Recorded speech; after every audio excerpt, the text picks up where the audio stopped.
जिंदगी तेरे ওরা কারা মা? তোকে বিয়ের জন্য দেখতে এসেছে। আমি এখন বিয়ে করতে পারবো না।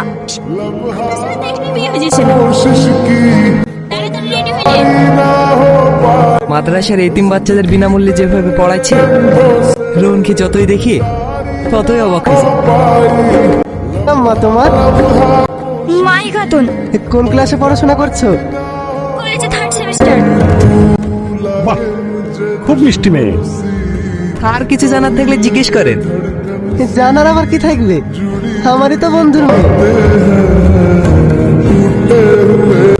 যাও মা, ঘরে যাও। लगे मुझे दुश्मन सी कभी लगे মাই কোথায়? ওকে দেখতে পাচ্ছি না। जुड़ी जुड़ी ঘরে মন খারাপ করে বসে আছি। মন খারাপ করে বসে আছে কেন? ওকে না জানিয়ে ছেলে পক্ষে দেখতে এসেছে, সেই জন্যে।